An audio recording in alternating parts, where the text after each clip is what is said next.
Bonjour, ici Jean-Frédéric Saint-Germain et bienvenue à Autour des Tours. Noël est souvent l'occasion de célébrer en famille ou avec ses amis une période festive qui permet également d'échanger des vœux de bonheur et des souhaits de prospérité. C'est dans cette optique traditionnelle que Marie-Hélène Gauthier, directrice de service à la clientèle et des relations publiques à la gestion des Trois Pignons, nous partage ses souhaits. Bonjour Marie-Hélène. Bonjour. Pour Service Plus, que signifie la période du temps des fêtes? Pour nous, il y a toujours un côté réjouissif, mais il y a surtout le côté de s'assurer que les gens dans les tours soient en sécurité, vivent un Noël le plus joyeux possible. Donc, on s'assure d'aller vers eux pour les aider et aller répondre à certains besoins dans la période des fêtes. Parce que plusieurs vivent beaucoup de solitude. Il y en a pour différentes raisons. Ils ne sont pas nécessairement dans la solitude rendue en février au mois de mars, mais dans la période des fêtes. On vit des fois un deuil, on vit un paquet de choses tristes. Donc, fait souvent, Noël, c'est joyeux pour beaucoup de personnes, mais c'est triste pour d'autres. Mais comment ça se manifeste justement, ces gens-là qui sont peut-être malheureux dans une période de fête, qui justement dit de fête? Oui. Bien, nous, dans les services, on a 2 intervenants de milieu. Donc, les intervenants, pendant toute l'année, est en contact avec plusieurs de ces personnes. Donc, on a quand même une bonne idée des personnes qui vont avoir la difficulté à passer Noël puis à passer l'année pour se rendre au mois de janvier. Donc, on s'arrange pour faire des activités, pour s'assurer, comme on est très fiers, le 24 décembre, il y a des bénévoles, nos chers bénévoles, qui vont aller porter des petits cadeaux et faire un petit câlin à des personnes qui sont seules, vraiment seules, et qui sont même malades. Ah oui, vraiment, OK. Oui. Et est-ce qu'il y a beaucoup de ces gens, justement, qui se retrouvent un peu sans famille, sans amis? Trop, à mon goût. Et tu peux être seul, pas avoir d'amis, de famille, mais c'est ton choix. Et tu le vis bien, parce que tu vas aller dans le Nord, tu vas aller voir un film. Tu sais, il y en a qui sont... Ça dépend comment on est fait, hein. Moi, je parle vraiment de ceux qui sont isolés et que c'est pas nécessairement par choix. On ne parle pas de solitude, là. On parle vraiment d'isolement. Et souvent, c'est pas leur choix. Et eux, c'est à eux qu'on a une petite attention, principalement dans le temps des fêtes. Et quand on parle d'attention, est-ce que vous auriez certains exemples à ce moment-là? Des exemples de qu'est-ce qu'on fait? Oui, effectivement. Oui. Bien, ce qu'on fait, comme je vous ai dit, le 24 décembre, Oui. on s'occupe d'eux. Là, actuellement, on a eu la guignolée, où on s'est occupé des personnes qui en avaient besoin dans les tours autant que dans le quartier. On fait des cuisines collectives. On fait toutes sortes de petites activités, puis aussi des rencontres plus personnalisées par les intervenants et qui vont aller vérifier, qui vont aller chez les personnes. S'il y a un besoin qui vient à nous, qui nous exprime, on va faire tout ce qu'on peut pour y répondre. Ah, OK, parfait quand même. Et bon, l'année 2018 est sur le point de s'achever. Comment on peut la résumer, en gros? L'année, ben en fait, d'une année à l'autre, c'est à peu près on a tout le temps à peu près la base de la même philosophie. C'est de faire il y a un mot-clé que nous avons, toute l'équipe de Service Plus, c'est d'être à l'écoute des autres. Donc, ça veut dire à l'écoute de nouveaux projets, l'amélioration des projets, des services. C'est, pour moi, là, presque une obsession.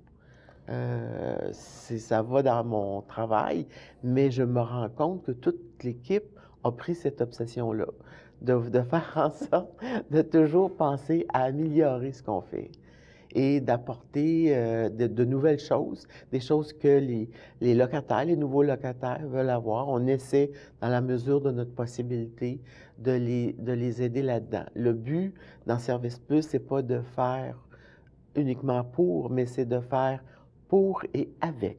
Donc, s'ils veulent quelque chose, s'ils veulent une activité, bien, on va faire en sorte qu'on va les aider à la partir, mais on va vite les amener à l'autonomie de leur activité.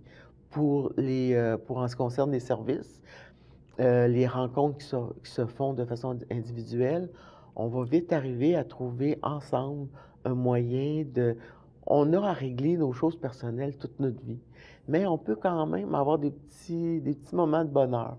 Et c'est ceux-là qu'on vise, de comment on peut vivre notre quotidien un petit peu dans le soleil, dans la lumière. Et rien n'empêche de continuer toute notre démarche en parallèle. OK, parfait. Mais j'imagine aussi, forcément, l'année 2018 va vous amener aussi vous faire entrer, si vous me permettez l'expression, dans Oui. le fond, dans l'année 2019. Qu'est-ce que réserve 2019, dans le fond, pour les résidents autour des tours? C'est toujours la même chose, mais c'est pour dire comment qu'on reste toujours à l'écoute. J'ai eu dernièrement, compte tenu des dernières élections provinciales qu'on a eues, on parlait beaucoup d'environnement. Et ça l'a comme allumé des locataires pour dire qu'est-ce qu'on pourrait faire, quelles petites choses qu'on pourrait faire pour améliorer, pour pouvoir garder notre planète. Pour les autres qui vont nous suivre, c'est beau, c'est le fun. Fait que moi, ça m'allume aussi beaucoup. Donc, déjà, j'ai des personnes qui sont venues à mon bureau pour dire qu'est-ce qu'on peut faire, Marie-Hélène. Fait que probablement qu'on va avoir un comité qui va se faire et des petites actions qui vont se faire dans les tours pour améliorer les choses. Fait que ça en est une, mais ça va être comme ça tout le long de l'année. Tout le long de l'année. Et nous, avec le conseil d'administration, les membres du conseil d'administration sont là, sont présents et veulent avancer vers l'avenir. Et ça, dans nos rencontres de conseil d'administration, c'est quelque chose qui est toujours présent. On vit le moment présent avec les besoins du moment présent, mais où allons-nous être dans 5 ans? C'est aussi notre préoccupation. Donc, on est toujours dans cette façon de voir. Donc, si je résume bien, vous avez en même temps un œil sur le présent, mais un œil sur le futur. Tout le temps, tout le temps. On n'est pas irremplaçable, mais on n'est pas non plus, on ne sera pas là non plus j'aimerais ça être là pour 50 ans et plus, là. J'en doute. Donc, il faut penser à la relève, il faut penser à la relève des bénévoles, il faut penser à qu'est-ce qui va se produire et comment le bénévolat se traduit avec les plus jeunes aujourd'hui. Fait que c'est toujours des questionnements, c'est toujours de la recherche, c'est toujours de l'écoute. Fait que moi, c'est ma passion, personnellement. OK. Mais tout le monde embarque là-dedans, là. C'est le fun, je ne suis pas tout seul. OK, parfait. Non. Donc, en terminant, quel souhait que vous aimeriez adresser dans le fond aux résidents? Mon Dieu, le souhait, pour moi, c'est sûr que c'est le bonheur. C'est le bonheur pour moi, par le chemin de Service Plus, se traduit à apprendre à s'occuper de soi. Parce que souvent, les personnes qui viennent, les bénévoles qui travaillent pour nous, les magnifiques bénévoles qui travaillent sans cesse pour aider l'autre, les prochains aidants, bien, ils vont penser à l'autre avant de penser à soi. Puis, il y a une approche au niveau psychologique qui dit que si tu veux aider l'autre, il faut penser par soi. Donc, c'est pour ça que mon vœu, c'est beaucoup de se donner un petit cadeau à soi, un petit temps précieux pour soi, que ça prenne n'importe quelle forme. Et c'est peut-être le vœu le plus sincère que je peux apporter. Mais il est certain que pour moi, c'est la poursuite des échanges extraordinaires que je vois entre les locataires, les réseaux d'amitié, qu'il y en ait encore plus.